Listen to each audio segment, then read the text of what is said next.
로마서 두 번째입니다. 로마서는 바울이 로마의 성도들에게 보낸 편지입니다. 다른 서신들과는 매우 다릅니다. 뭐가 다르냐면 이미 형편이, 다른 서신들은 바울이 세운 교회에 거기에 믿음의 시험을 당하거나 문제가 생긴 것으로 인하여 편지를 보냈습니다. 로마서는 전혀 상황이 다릅니다. 아직 그는 로마에 가지 못했고 가기를 원하는데 로마에 믿는 자들이 생겼다는 소식을 듣습니다. 그 사람들에게 보낸 편지입니다. 그러니까 무슨 문제가 있고 복음이 무엇이고 하는 문제에 다른 서신들과는 다릅니다. 8절에서 보듯이 먼저 내가 예수 그리스도로 말미암아 너희 모든 사람에게 관하여 내 하나님께 감사함은 너희 믿음이 온 세상에 전파됨이로다 라고 믿음의 식구들이 생긴 것을 감사하고 있습니다. 그들에게 11절 보시듯이 내가 너희 보기를 간절히 원하는 것은 어떤 신령한 은사를 너희에게 나누어 주어 너희를 견고하게 하려는 것이라 합니다. 이 신령한 은사가 아마 로마서의 주제일 것입니다. 우리가 신령하다고 생각하는 것은 대부분 조금 더 직접적이고 직관적인 것일 거라 생각하는데 로마서는 사뭇 우리의 이해와 다릅니다. 12절 이는 곧 내가 너희 가운데서 너희와 나의 믿음으로 말미암아 피차 안위함을 얻으려 함이라. 피차 안위함을 얻기 원한답니다. 그들의 믿음으로 또 바울의 복음 이해로 서로 안위함을 얻을 것이라고. 무슨 상대방에게 특별한 결함이 있거나 부족하거나 어떤 보충 이런 개념이 아니고 상대방이 가진 믿음의 그 진리의 한 내용과 바울이 저들에게까지 전하려고 하는 진리에 대한 어떤 관점, 어떤 이해, 그것이 로마서의 내용입니다. 그것을 로마서 1장 1절에서는 하나님의 복음이라고 불렀습니다. 하나님의 복음이라고 부르고 2절에 이 복음은 하나님이 선지자들을 통하여 그의 아들에 관하여 성경에 미리 약속하신 것이라. 그러니까 이 하나님의 복음은 하나님이 이 복음에 관하여 모든 주도권을 가진 것을 시사하는 것입니다. 하나님이 정하시고 하나님이 시작하시고 하나님이 완성하신 것. 우리에게는 거저 주신 것. 우리의 어떤 도움이나 어떤 필요나 능력, 협조 같은 것이 개입될 수 없는 하나님의 독자적인 어떤 것이랍니다. 그리고 그 내용을 특징 짓는 것은 핵심은 예수랍니다. 그래서 이 복음은 9절에서 보듯이 내가 그의 아들의 복음 안에서 내 심령으로 섬기는 하나님이라고 설명함으로써 이 하나님의 복음은 예수의 복음이라고 해도 차이가 없다고 얘기합니다. 하나님의 복음, 약속하신 복음, 그 아들의 복음이라는 표현으로 성경이 하고 싶은 얘기, 바울이 하고 싶은 이야기가 있습니다. 이것은 하나님이 오래전부터 계획하시고 목적하신 것이며 예수로 인하여 그 약속이 성취된 것이랍니다. 이것이 예수 안에서 성취되었다는 것. 하나님의 계획과 의도로 그것이 성취되었다는 것을 예를 들면 마태복음 1장에서 예수님의 탄생에 관하여 예수님의 탄생 기사를 이사야 7장에 나오는 아하스 왕에게 준 이사야 선지자의 예언의 성취로 봅니다. 처녀가 잉태하여 아들을 낳으리니 그 이름을 임마누엘이라 하리라 라는 기원전 8세기의 예언이 이제 예수 그리스도의 탄생으로 말미암아 보라 처녀가 잉태하여 아들을 낳으리니 그 약속이 이제 현실, 역사 속에서 이루어져 네가 아들을 낳으리니로 역사 속의 현실이 됩니다. 그 이름을 예수라 하라. 예수 그리스도라는 이름이 시사하듯이 그는 그리스도라는 이름에서 구원자입니다. 그리스도는 메시아라는 히브리어를 그리스어로 번역한 것입니다. 기름 부음 받은 자, 그 의미상 우리가 이해하는 대로 구원자입니다. 예수는 그 구원자의 인간으로 오신 이름입니다. 인간의 이름. 인간의 이름이라는 건 시간과 공간 속에 참여한 실존인이라는 뜻입니다. 예수의 오심은 하나님의 약속의 성취입니다. 그가 주시겠다고 한 메시아, 그로 말미암는 구원, 이사야 53장에 드러나는 대로 우리를 위하여, 우리 죄를 위하여 고난받는 종으로 구원을 이루신 그 약속을 이룬 분입니다. 그런데 이 문제는 그 약속이 시사하는 바와 같이 하나님이 약속하사 우리에게 이루신 구원인데 그 구원이 가지는 의미는 다만 그러니 회개하여 예수를 믿고 천국에 가자 이렇게 간단하지 않다는 얘기를 로마서는 하는 것입니다. 로마서 3장에 가시면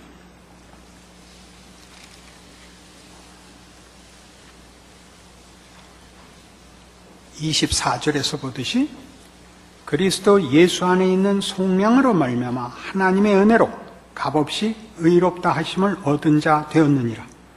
이 예수를 하나님이 그의 피로써 믿음으로 말미암는 화목제물로 세우셨으니 이는 하나님께서 길이 참으시는 중에 전에 지은 죄를 간과하심으로 자기의 의로우심을 나타내려 하심이니 곧 이때 자기의 의로우심을 나타내사 자기도 의로우시며 또한 예수 믿는 자를 의롭다 하려 하심이라. 그의 피로 세운 성취입니다. 피로 성취한 그의 약속입니다. 무슨 약속? 우리를 구원하겠다는 약속인데 그 구원을 하나님의 작정과 의지와 홀로 세우신 뜻으로 약속하시고 이루셨습니다만 그것은 피로 세운 것입니다. 그 피는 우리 잘 아는 대로 우리의 죄를 대속하시는 하나님의 심판을 받아내시는 그의 죽음입니다. 그렇게 끝날 걸 무슨 약속을 하고 그 기간을 기다릴 필요가 있는가 하는 것이 성경이 아니 로마서가 주목하는 대목입니다. 그것이 어떤 의미를 가지는가? 결국 심판으로 끝날, 예수의 죽음으로 끝날, 우리가 죽어야 되는 것을 예수 안에서 갚을 거를 그렇게 시간을 끌어야 되는 이유는 뭔가 하는 것이죠. 우리가 요청하지 않았고 우리가 해결할 수 없는 것을, 그럼 하나님이 어차피 해결할 것을 그걸 왜 시간을 끌었을까? 길이 참으시는 중에입니다.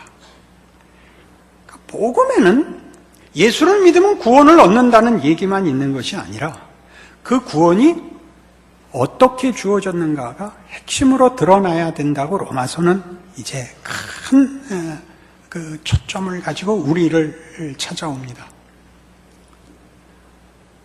예수님이 오실 때까지의 인류 역사, 예수 이전의 과거의 인류 역사는 무엇이었느냐? 마땅히 심판받아야 하는 인류였다, 그거죠.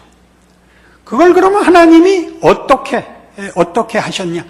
예수 안에서 해결할 때까지 기다리셨다는 거죠. 예수를 믿으면 구원을 얻는다는 말을 할 때 그것이 가지는 가치를 알려면 심판으로 끝내야 하는 인류의 그 긴 시간을 하나님이 참으시고 우리 성경 표현으로 간과하셨습니다.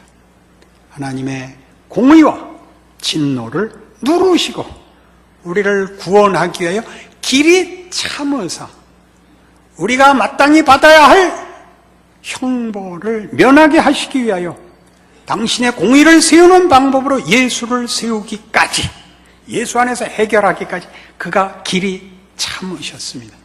이게 중요한 겁니다. 그니 복음을 얘기하려면 하나님이 범죄한 인류를 어떻게 대하셨는가, 불순종한 인류에 대하여 하나님은 어떻게 반응하셨는가를 마음에 이해하지 않으면 복음은 값싼 구원이 됩니다. 로마서 5장에서 보듯이 6절 말씀부터 보시죠. 우리가 아직 연약할 때 기약대로 그리스도께서 경건하지 않은 자를 위하여 죽으셨도다. 의인을 위하여 죽는 자가 쉽지 않고 선인을 위하여 용감히 죽는 자가 혹 있거니와 우리가 아직 죄인 되었을 때 그리스도께서 우리를 위하여 죽으심으로 하나님께서 우리에 대한 자기의 사랑을 확증하셨느니라. 복음을 논하려면 구원을 받았다고만 얘기하지 말고 그 구원이 어떤 상태, 어떤 조건에서 일어난 것이냐, 그게 무엇이냐를 알려는 거죠. 의인을 위하여 죽는 자가 없고 선인을 위하여 죽는 자가 혹 있거니와 경건치 않은 자를 위하여, 죄인을 위하여 죽는 일은 세상에 있을 수가 없다. 그러니까 예수는 그러셨다. 그때 우리는 죄인이었다. 우리는 알지 못했다. 우리가 요구한 것이 아니고 우리가 준비한 것이 아니라 하나님이 스스로 정하사 자기의 계획을 약속하시고 그 약속을 이룬 것이 구원이다. 경건치 않은 우리를 구원한 것이 예수의 죽음이다. 그 얘기를 왜 하죠? 복음의 가치를 제대로 이해시키려고 5장 1절에서 11절까지가 그 이야기입니다. 로마서 5장을 이렇게 읽죠. 그러므로 우리가 믿음으로 의롭다 하심을 받았으니 우리 주 예수 그리스도로 말미암아 하나님과 화평을 누리자.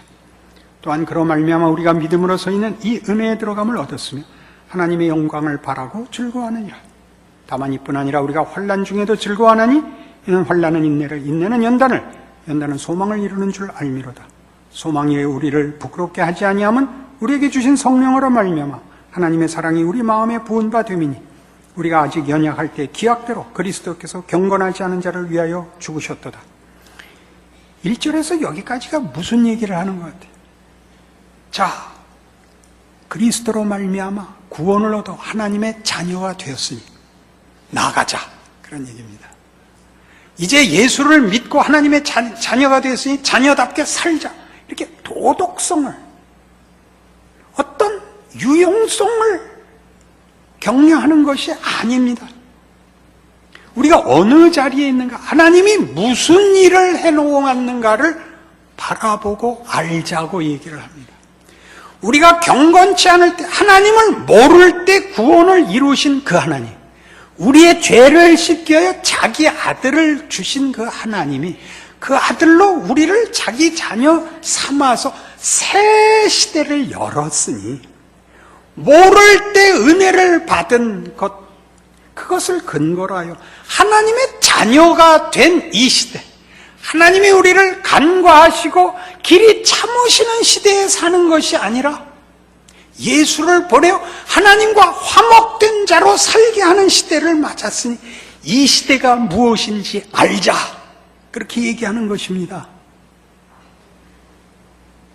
내가 믿고 안 믿고라는 결단과 실존에 묶여 있는 것이 아니라 역사와 현실이 하나님의 계획 아래서 예수 이전이 다만 기다리고 참으시던 시대를 지나 예수로 말미암아 인류의 하나님과의 관계를 회복하시고 우리 죄를 씻으시고 하나님과 새로운 관계를 맺은 시대가 된 것입니다. 그러니 하나님과 손잡고 나아가자, 격려하는 게 아닙니다. 현실인 것입니다. 근데 왜 이렇게 힘드냐?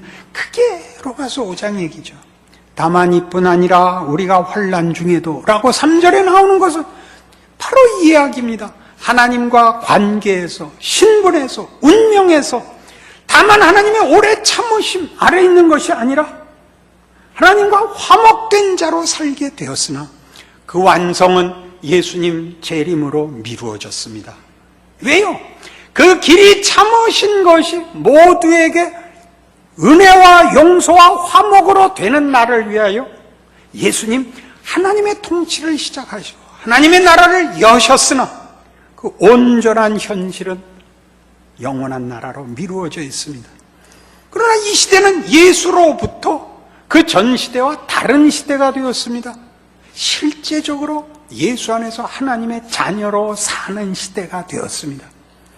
책임이 아니고 의무가 아니고 현실로 된 것입니다. 예수로 인하여 시대가 두 조각으로 나뉘어졌습니다. 그래서 이 8절, 9절 보시죠. 그러면 이제 우리가 그의 피로 말미암아 의롭다 하심을 받았으니 더욱 그로 말미암아 진노하시면서 구원을 받을 것이니 곧 우리가 원수 되었을 때 그의 아들의 죽으심으로 말미암아 하나님과 화목하게 되었은즉 화목된 자로서는 더욱 그의 살아나심으로 말미암아 구원을 받을 것이니라. 이 뭘 얘기하는지 알 것 같습니다. 이게 설명이 잘 안 되면 이렇게밖에 할 수가 없어요. 떠밀 수밖에 없는데 그 마음의 벽을 허물어 보십시오. 복음이라는 게 무슨 선언인가? 하나님이 이제는 다만 참는 하나님이 아니라 해결하사 우리와 화목한 우리의 아버지십니다. 참여하십시오. 이 시대를 사십시오가 됐습니다. 두 세계를 살고 있죠, 신자들. 아직 끝나지 않은 세상, 현실과 시작된 하나님의 통치라는 이중세계에 걸쳐서 삽니다. 그게 어렵죠. 현실은 환란이 계속되고 있습니다. 세상이 아직도 권세를 갖고 있습니다. 그러나 예전 같지 않습니다. 하나님과의 관계. 하나님이 다만 약속 속에 있었던 시절이 아니라 그 약속이 성취되어 실제로 하나님의 자녀인 것입니다. 그게 복음입니다. 그 얘기를 바울은 하고 싶은 것입니다. 너희가 예수 믿은 것 안다. 그게 무슨 얘기인지 알게 해주고 싶다. 그렇게 얘기하는 겁니다. 그게 복음입니다. 같은 로마서 4장 25절은 예수를 이렇게 그 분기점의 주인공으로 설명하죠. 예수는 우리가 범죄한 것 때문에 내줌이 되고 또한 우리를 의롭다 하시기 위하여 살아나셨느니라. 그러니까 예수 이전에 있었던 인류의 형편을 스스로 감수하여 그 운명을 자신 안에서 하나님의 진노를 받아내사 그 죄를 씻으셨죠. 그가 죽음으로 과거의 인류, 아담의 인류를 끝장을 내십니다. 그리고 새 시대를 여십니다. 예수의 부활로 우리를 의롭다 하려고 살아나셨습니다. 아담의 후손에서 예수의 후손으로 바뀝니다. 예수 안에서 모든 기도가 허락되었습니다. 그렇지 않습니까? 그러니까 우리의 신앙생활은 어떻게 되어 있느냐 하면 값없이 은혜로 구원함을 얻고 진심을 다하여 하나님의 사람답게 살아 쓸모있게 인생을 살다가 천국 가라. 그건 분명히 기독교 복음의 한 국면입니다. 그러나 로마서가 하고 싶은 것은 그거보다 큰 겁니다. 내가 잘 믿고 못 믿고의 문제가 아니라 실제로 역사가 하나님의 약속과 은혜와 성취 속에서 어느 시점에 와 있느냐를 알라고 얘기하는 것입니다. 이제는 새로운 시대에 들어있는 겁니다. 예수 안에서 하나님의 자녀로 실제로 사는 것입니다. 그러니 우리는 하루를 돌아볼 때마다 오늘은 신앙생활 했다 못했다 잘했다 못했다라고 자꾸 자신을 판정하는데 로마서식으로 얘기를 하자면 하나님이 시작하고 우리에게 열어놓은 하나님의 역사에 동참하는 인생에 참여했다 빠졌다가 있는 겁니다. 잘했다 잘못했다는 자꾸 회개를 하려고 들죠. 도덕성을 확인하는 대로 와서 잘했다 못했다 때문에 쓸모가 있었다 없었다를 말하고 성경이 얘기하는 건 참여했다 빠졌다라고 얘기합니다. 땡땡이를 치는 거죠. 땡땡이라는 말이 별로 멋지지 않아서 거룩한 표현을 요청했는데 아직까지 오지 않았어요. 그래서 약간 누그러뜨려서 땡땡이. 잘 생각하세요. 복음이라는 게 무슨 말인지, 예수를 믿는다는 게 무슨 말인지, 빠졌다 들어왔다의 반복입니다. 사실은 하나님이 하다 말다 하시는 것이 아니라 우리가 참여했다 빠졌다 하는 것이라고 성경은 얘기합니다. 고린도 후서 5장으로 가시면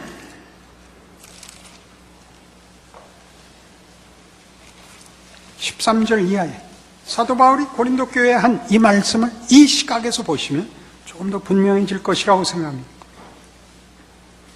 우리가 만일 미쳤어도 하나님을 위한 것이요 정신이 온전하여도 너희를 위한 것이니 그리스도의 사랑이 우리를 강권하시는도다. 우리가 생각하건대 한 사람이 모든 사람을 대신하여 죽었은즉 모든 사람이 죽은 것이라. 그가 모든 사람을 대신하여 죽으시면 살아있는 자들로 하여금 다시는 그들 자신을 위하여 살지 않고 오직 그들을 대신하여 죽었다가 다시 살아나신 이를 위하여 살게 하려 함이라. 그러므로 우리가 이제부터는 어떤 사람도 육신을 따라 알지 아니하노라. 비록 우리가 그리스도도 육신을 따라 알았으나 이제부터는 그같이 알지 아니하노라. 그런즉 누구든지 그리스도 안에 있으면 새로운 피조물이라. 이전 것은 지나갔으니 보라 새 것이 되었도다. 이 17절이 늘 오해돼요. 예수를 믿으면 새 사람이 된다. 예수를 믿으면 새 세상에 살게 된다라는 뜻입니다. 예수로 인하여 시작된 세상 속에 있게 된다는 뜻입니다. 그러니 그 16절에 있는 그러므로 우리가 이제부터는 어떤 사람도 육신을 따라 알지 아니하노라 라는 말은 그의 자격, 조건, 능력을 따라 판정하지 않습니다. 예수 안에서 하나님이 그의 진노의 대상들을 다 화해하셨습니다. 그의 은혜와 영광으로 부르고 있습니다. 누구든지 그리스도 예수 안에 있으면 구원을 얻는다는 표현으로는 현실감이 너무 떨어집니다. 너무 내세적입니다. 구원을 얻는다는 말은 말 그대로 이제부터 하나님의 자녀로 사는 것입니다. 누구든지 그리스도 예수 안에 있으면 새로운 피조물이라. 새로운 세상을 사느니라. 진노 아래 있던 자리에서 하나님의 자녀로 그 지위와 영광과 능력 속에 사는 자가 되느니라. 새 세상이니라 입니다. 18절 모든 것이 하나님께로서 났으며 그가 그리스도로 말미암아 우리를 자기와 화목하게 하시고 또 우리에게 화목하게 하는 직분을 주셨으니 곧 하나님께서 그리스도 안에 계시사 세상을 자기와 화목하게 하시며 그들의 죄를 그들에게 돌리지 아니하시고 화목하게 하는 말씀을 우리에게 부탁하셨느니라. 그러므로 우리가 그리스도를 대신하여 사신되어 하나님이 우리를 통하여 너희를 권면하시는 것 같이 그리스도를 대신하여 간청하느니 너희는 하나님과 화목하라. 하나님이 죄를 알지도 못하신 이를 우리를 대신하여 죄로 삼으신 것은 우리로 하여금 그 안에서 하나님의 의가 되게 하려 하심이라. 하나님의 의가 된다는 게 무슨 말이죠? 에베소서 1장에서 이렇게 소개되어 있습니다. 예수 안에서 우리를 하나님의 의가 되게 하신다는 것은 도덕적 기준에서의 옳음이 아니라 에베소서 1장 7절부터 있죠. 우리는 그리스도 안에서 그의 은혜의 풍성함을 따라 그의 피로 말미암아 속량 곧 죄사함을 받았느니라. 이는 그가 모든 지혜와 총명을 우리에게 넘치게 하사 그 뜻의 비밀을 우리에게 알리신 것이요 그의 기뻐하심을 따라 그리스도 안에서 때가 찬 경륜을 위하여 예정하신 것이니 하늘에 있는 것이나 땅에 있는 것이 다 그리스도 안에서 통일되게 하려 하심이라.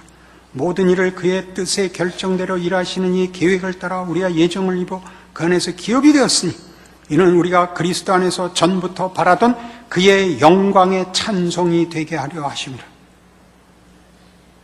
하나님의 의, 하나님의 영광의 찬송이 되는 것. 하나님의 영광의 찬송이 되는 것. 하나님이 우리에게 목적하신 것이 무엇인가를 채우는 것. 이것이 예수 안에서 열린 새 시대입니다. 아직 옛 세상을 계속 유지하고 예수로부터 시작한 새 지위, 새 신분, 새 약속 속에서 이 세상을 살라고 합니다. 무엇을 위해요? 주님 다시 오시는 날 끝날 이 세상 속에서 이 하나님의 영광을 나누어 하나님이 우리에게 베푸신 바로 그 일을 증언하여 하나님의 일하심에 참여하라고 합니다. 이 참여함을 우리가 잘 이해하지 못합니다. 그것을 고린도전서 15장에서 이렇게 소개합니다. 하나님의 일하심에 참여. 고린도전서 15장 57절입니다. 284페이지 신약성경입니다. 우리 주 예수 그리스도로 말미암아 우리에게 승리를 주시는 하나님께 감사하노니 그러므로 내 사랑하는 형제들아 견실하며 흔들리지 말고 항상 주일에 더욱 힘쓰는 자들이 되라. 이는 너희 수고가 주 안에서 헛되지 않은 줄 알미라. 견실하며 흔들리지 말라는 오늘 본 본문에 나오는 무슨 신령한 것을 너희에게 나누어 주어 너희를 견고케 하려 함이라 라는 로마서를 쓴 이유와 일맥상통하지 않습니까? 무엇일까요? 우리 주 예수 그리스도로 말미암아 우리에게 승리를 주시는 하나님. 어떤 승리? 이런 승리죠. 우리의 생애가 헛되지 않는다는 것이죠. 우리의 실패와 모자람이 실패와 모자람으로 끝나지 않는다는 거죠. 그래서 우리는 자책하는 데만 씁니다. 믿음 없는 것, 충성하지 못한 것, 쓸모없었던 것도 하나님이 그대로 놔두지 않고 승리케 하시리라. 조금 더 확장하시죠. 인생을 살면 내가 아무에게도 영향이 없다는 걸 발견합니다. 내가 아무것도 아닙니다. 나 하나 있으나 마나한 인생입니다. 현실에 그렇습니다. 은혜 받았는데 아무도 나를 안 쳐다봅니다. 전철에 타도 누가 보고 놀라질 않습니다. 내가 은혜 받고 탔는데 시비를 당하는 것이 현실입니다. 내가 잘해서 보상받지 못합니다. 억울한 일을 당합니다. 오른편 뺨 맞고 왼편 뺨 대고 그래서 또 맞고 하는 일들이 현실입니다. 그래서 그게 억울한 게 아니라 억울한 걸 어떻게 해달라는 게 아니라 이게 뭡니까? 에오죠. 이게 뭡니까? 내가 무슨 열심을 낼 이유가 어디 있습니까? 한들 무슨 소용이 있습니까? 무슨 가치와 무슨 역할이 있습니까? 그렇지 않다는 얘기를 하는 것입니다. 무슨 소리냐? 예수를 줬는데 못 받냐? 이겁니다. 세상 권세가 들고 일어나 예수를 못 박아 죽였는데 그걸로 부활을 만드는데 네가 가진 자책, 한계, 실수, 못난 것으로 내가 아무것도 못한다고? 그렇게 묻는 것입니다. 알아들으시겠습니까?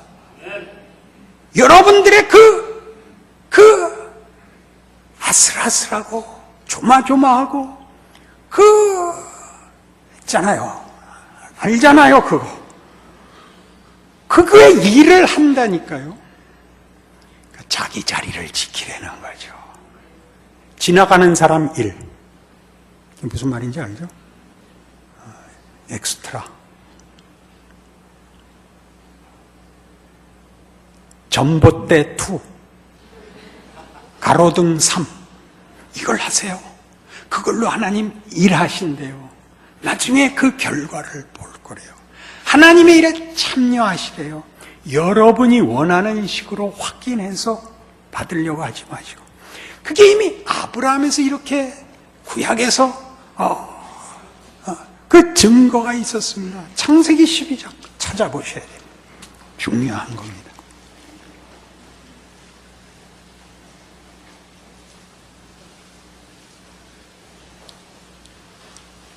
창세기 12장 1절.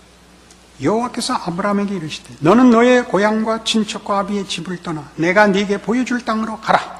내가 너로 큰 민족을 이루고 네게 복을 주어 네 이름을 창대하게 하리니 너는 복이 될지라. 너를 축복하는 자에게는 내가 복을 내리고 너를 저주하는 자에게는 내가 저주하리니 땅의 모든 족속이 너로 말미암아 복을 얻을 것이니라. 이게 무슨 얘기예요? 12장이잖아요. 11장까지 무슨 얘기 있었죠? 창조, 타락, 심판이 있었죠. 노아 홍수가 있었습니다. 그리고 하나님이 노아를 통하여 다시 새 인류를 시작하셨으나 그들이 바벨탑을 쌓고 또 반역합니다. 노아 홍수 이후에 하나님이 노아와 무슨 약속을 했죠? 다시는 내가 인류를 심판하지 않겠다 약속하셨습니다. 인류는 계속 하나님을 거역하고 배반하고 불순종했습니다. 하나님이 아브라함을 불러 하나님이 이 불순종하는 인류를 어떻게 처리할 것인지 한 가닥 소망의 길을 엽니다. 너는 너의 본토 친척 아비 집을 떠나 내가 네게 보여줄 땅으로 가라. 내가 너로 큰 민족을 이루고 네 이름을 창대케 하리. 너는 복의 근원이 될지라. 너를 축복하는 자에게는 내가 복을 내리고 너를 저주하는 자에게는 내가 저주하리니 땅의 모든 족속이 너를 인하여 복을 얻을 것이니라. 약속이 주어지는 것입니다. 복을 받을 수 있는 승리하는 길이 열리고 있습니다. 하나님의 부르심에 의해서. 아브라함은 이 약속 하나를 가지고 자기가 안심할 수 있는 환경을 떠나 세상적인 어떤 것으로도 지원을 받지 못하는 나그네 길을 살게 됩니다. 그러나 그는 복입니다. 그를 축복하는 자가 복을 받고 그를 저주하는 자가 저주를 받는 존재로 삽니다. 약속 속에 살죠. 아브라함은 증거가 없었으나 우리는 큰 증거가 있습니다. 예수 그리스도입니다. 예수 안에 나타난 하나님이 인류를 향하여 어떤 작정과 어떤 약속과 어떤 성취를 이루었는가를 보았습니다. 이루어졌습니다. 새로운 시대가 됐습니다. 하나님의 통치 안에 부름을 받고 지위를 갖고 있습니다. 그를 아버지라 부르며 예수 이름으로 기도를 할 수 있습니다. 다시 오시는 그날, 새하늘과 새 땅을 영생을 받는 그날, 의 영광의 약속을 가지고 이 세상을 사는 자들이 된 것입니다. 나그네로서 삽니다. 아무것도 아닌 자 같습니다. 그러나 우리야말로 복 그 자체인 것입니다.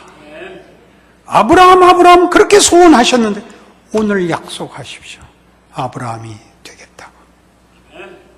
한 사람만?